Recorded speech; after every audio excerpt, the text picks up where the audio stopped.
Germany, and I take pleasure in introducing Ina Graf-Hoffmann, VP of Global Head of Talent and Organization Development at Leoni, and she's going to talk to us about cultural transformation through design thinking.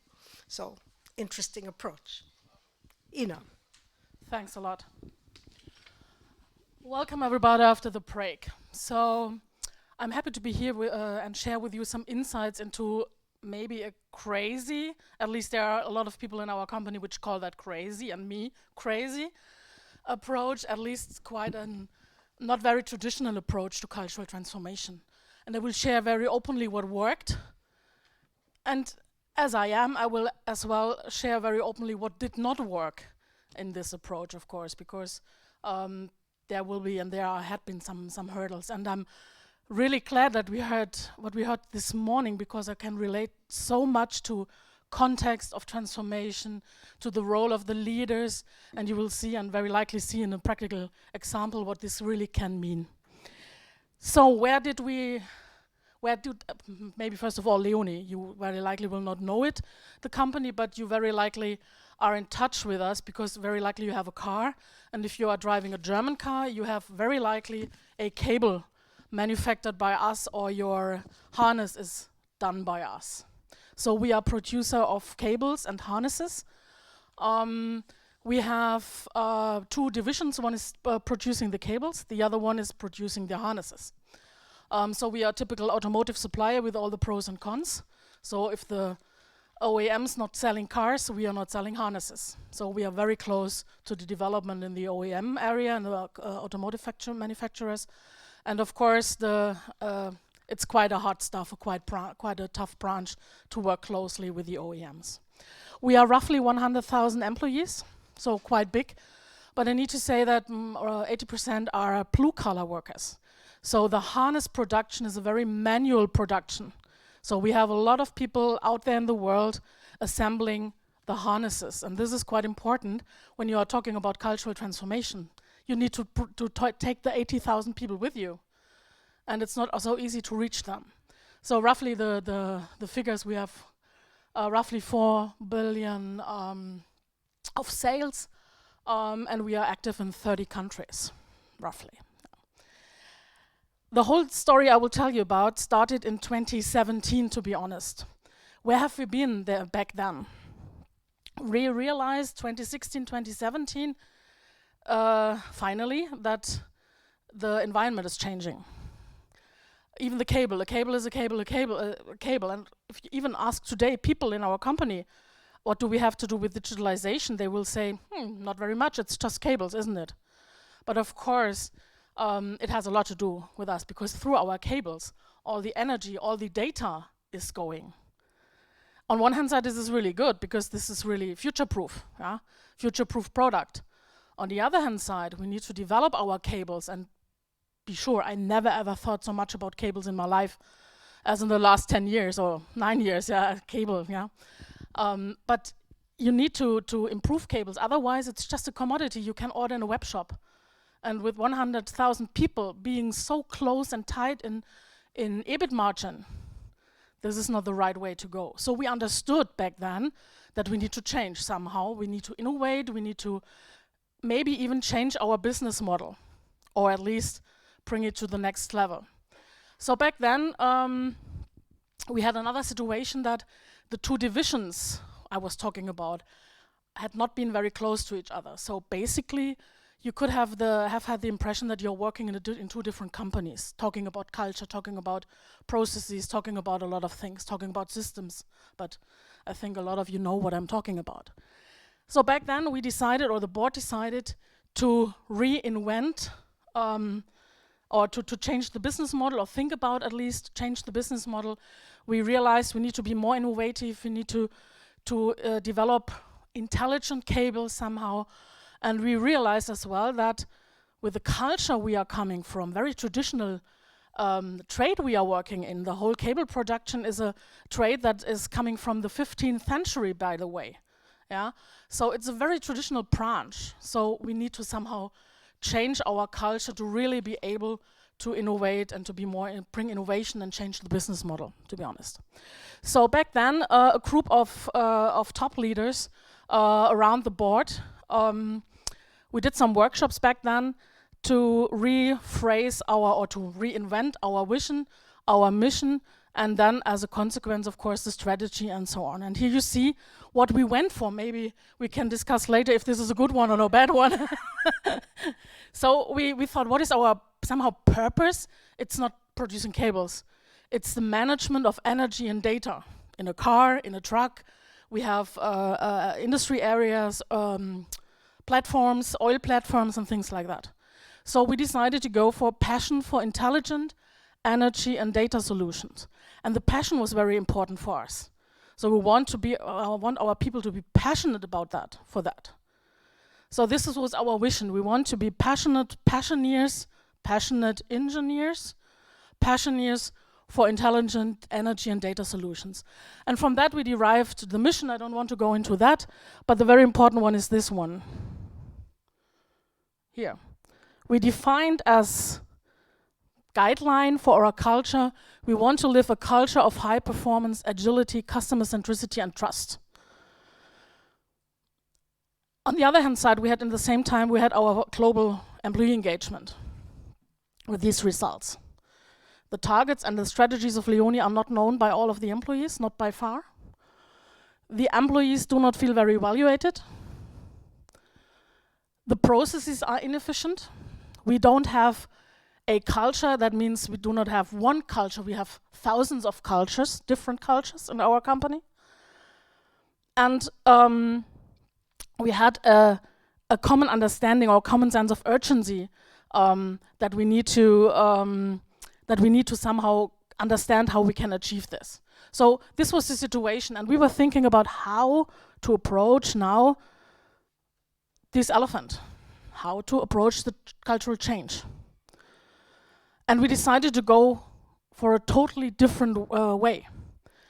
Traditionally, we heard it yesterday, it's clear the top management is defining values and you are trying to operationalize behaviors coming out of that, and then you need to communicate brilliantly, hopefully, what this means for the employees. And we decided to do it differently. We thought about what makes 80,000 people desk-less workers to change behaviors, or we realized we don't even know how they are behaving maybe today because we were so decentralized. So we decided to do it differently, and we decided the best way, at least to try it out, the best way to change the culture is to change behavior, to change what you experience day by day in a company, and coming from that, maybe change and step by step change, remember the iceberg, change the invisible things like beliefs, the values and things like that, coming from a different way, not coming upwards, but downwards from the iceberg, so to say. So we decided, and these are the core principles of our On Fire initiative, so I hope I will set you a little bit on fire as well today. What are the core principles? First of all, we said the people need to experience the change. They need to experience how the new way of working will be in the future. So whatever we did in this initiative should represent already what we want to have, and therefore we had these cultural guidelines like agility, high performance, customer centricity, and trust. Yeah, and this is all about where we are aiming at, and we should. And the basic idea was to design a process and things, interventions that really already represent these things. Yeah? So people should experience themselves how the new ways of working will be. Instead of just telling them, we wanted to show them. Second one is target was to share the vision. So we were aiming at having really a unified vision of the future, cross-functional, cross-hierarchical, cross-regional. So we had a clear mandate from the board, please involve all our employee groups. Remember 80,000 blue-collar workers. This is a challenge. They don't even speak English. So quite a challenge. Then empowerment was very important to us. Really, we invited all employees around the world to participate and contribute to the program. Of course, we could not invite, or we could not work with 100,000 people, but representatives from all the employee groups all over the world. And this means an investment. And we really wanted to give them a voice and really help them to shape the future. That's why the slogan was, "On fire to shape our future." Swarming and co-creation. I still believe in the intelligence of the swarm, not only in the stupidity, but of course this is the danger. And we thought about, okay, we need quick results. We didn't have the time to make a cultural change for years, and it takes years and years and years. We need quick results. Back then it was really, and you will see when I'm at the end of my talk why and what happened after that. So it was really some urgency there. Yeah. So what did we do? The basic idea is we wanted to invite people from all over the world, across hierarchies, across functions, to shape and to develop prototypes of a new way of working. And we designed these so-called future labs, which are here.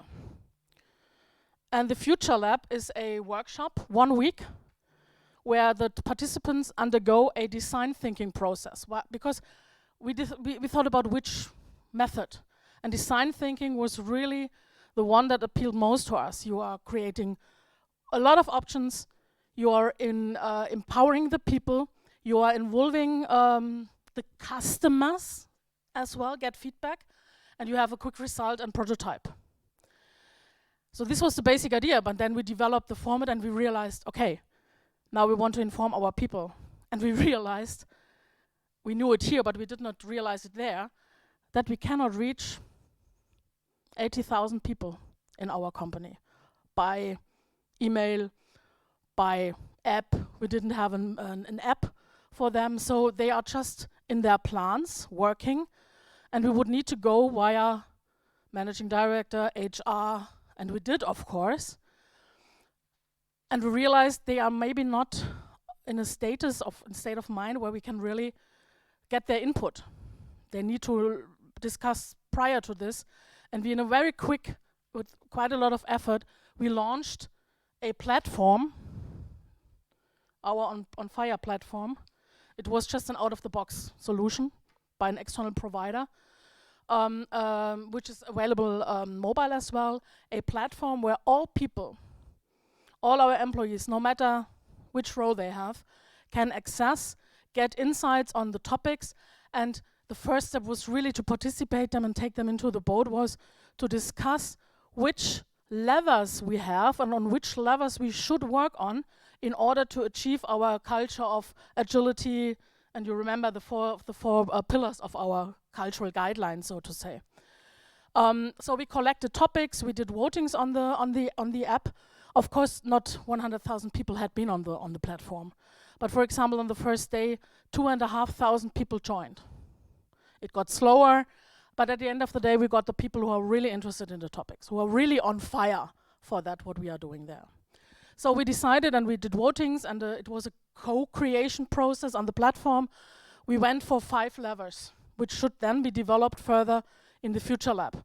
Leadership, performance, empowerment, diversity, and feedback.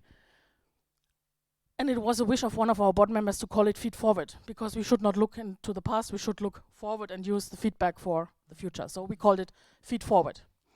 So there has been the 5 levers, and we put insights on the platform, knowledge nuggets on the five topics on the platform, so that people got somehow pre-qualified somehow before they joined our future labs. And then we invited people to be nominated and to join and to qualify somehow, to apply, to be participant in the future lab. We originally planned 5 labs.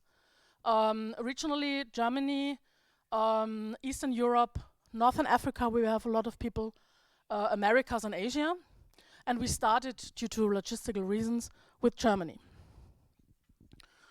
And in each of the future lab consisted always of 2 weeks. So this means, in general, we would have, or we plan to have 10 of these workshops, so to say.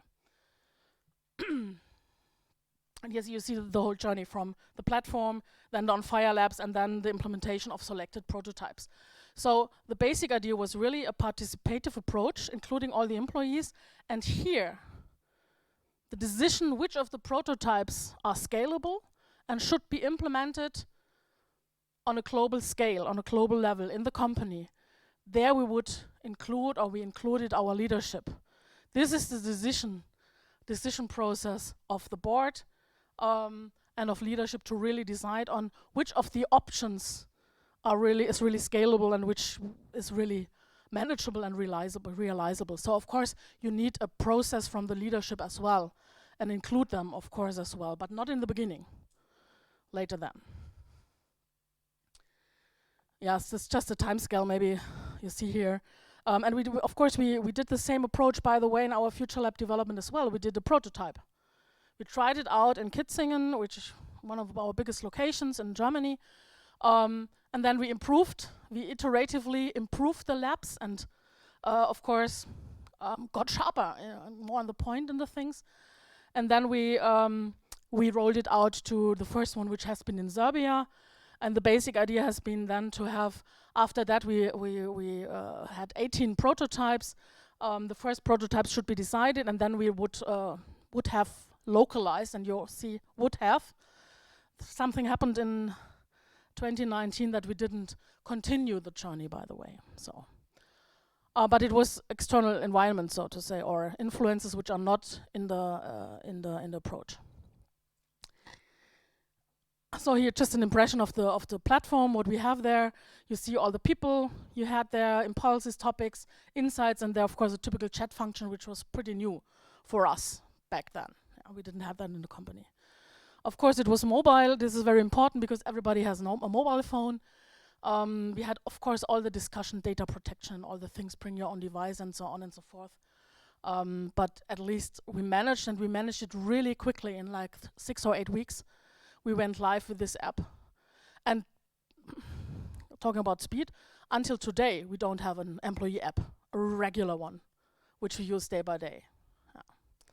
So, and this is the concept of the Future Lab in a nutshell. So we had 5 labs, 2 labs in a sequence per location. That means in total, basically 10. The lab as such took 3 days. But you had 1 day, and the first day and the last day, of course, some socializing and some things around the lab.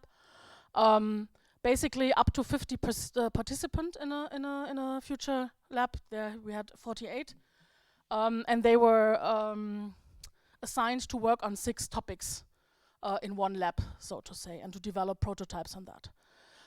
Maybe the agenda of such a workshop is really day 1. We introduced, here you see it, them to design thinking. Of course, it's totally new to them. Nobody knew what really design thinking is. Yeah.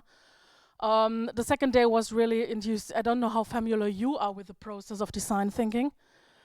This it is. The first day is introducing the process. The second day was really empathizing and defining really the problems. And already there, this is so a good exercise to define and really concretize the problem.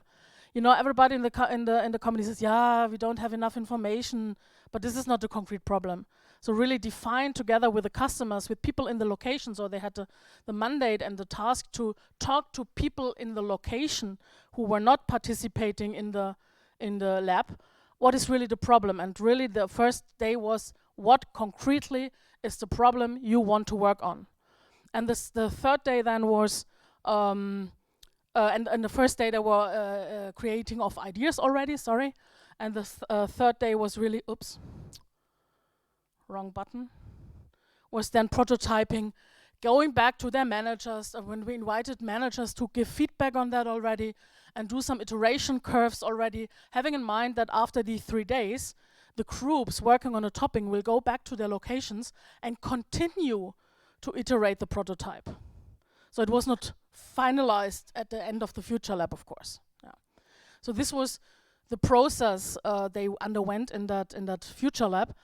And the participants, there had been quite a lot of blue-collar workers.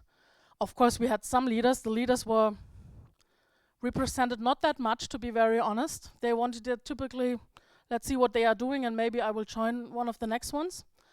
But we had a good representation of all our employee groups in there, and they really did well. And they understood what it's all about. It's not, in our company having a lot of people maybe unlearn, they just need to understand how they assembly and harness, which is manual work, yeah. Some people really think they not really can contribute or know what they are talking about, and they really do. And that was my learning. They really know maybe better what's the problems is and what really where the pain is, yeah, than other groups. Here are the design principles. So we really try to train empathy. So really trying to understand what the problem is, where the pain points of the thing is, to talk to the customer, to the people. One of the topics, of course, show, don't tell. It's not helpful to have 2 days of a design thinking training. So we did a challenge, which is very famous, and if you're familiar with design thinking, the wallet challenge. So you are training the process in a very practical way. You need to develop a wallet and make a prototype of a wallet. It's very easy, yeah. Then learn agile while doing. So really they learn while they are working and having fun, and they had a lot of fun, how to work in an agile way and understand the mindset behind. It's not all about the design thinking process, it's about the mindset behind. What does it mean to be more agile? To ask the customer quickly, is it the right way or not? To fail quickly, and all the things which are behind an agile mindset. They really trained and experienced. And we really told them, be bold, be radical. Try to think totally different. Yeah, this is not very easy one. Action-oriented, and of course we tried, or we designed the groups of participants. They had been cross-functional. We really took care that it's not one group coming from one region. They were really mixed ones. I would like to let you peek through the keyhole of one of our future labs to get a mood what happened there, and show you a movie which needs to start. I cannot have no... Are we? Today we count on fire!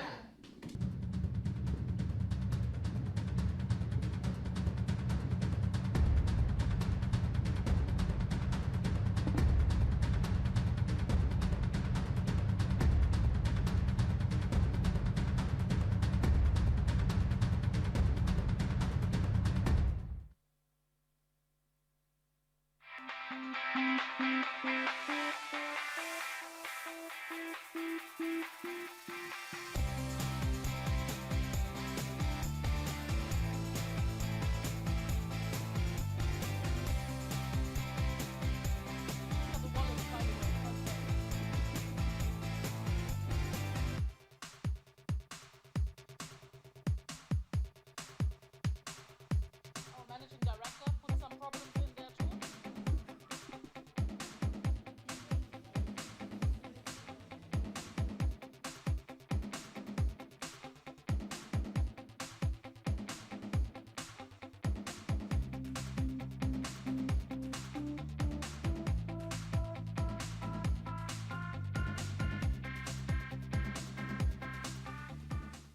The most important part is it's about gaining empathy and really understanding the perspective of the people who are actually affected by the problems and the questions we are trying to solve.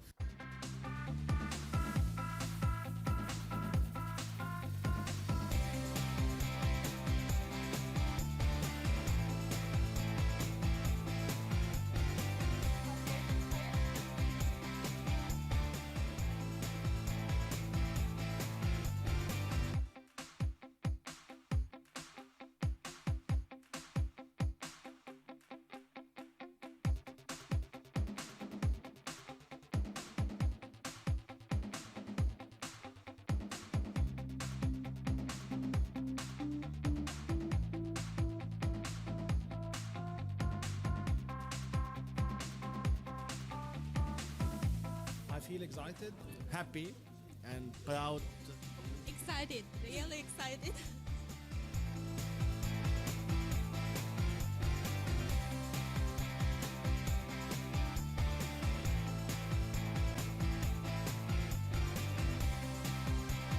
wonderful. Yeah, excellent, fantastic. I think it's great.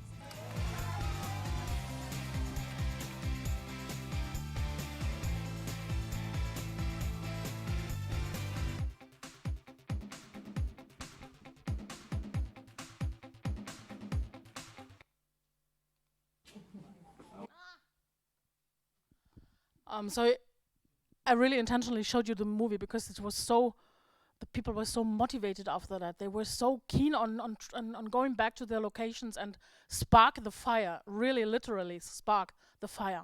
So here just some examples, of course time's ending, what they were working on, the typical topics, what we brought in and what they concretized during their design working things.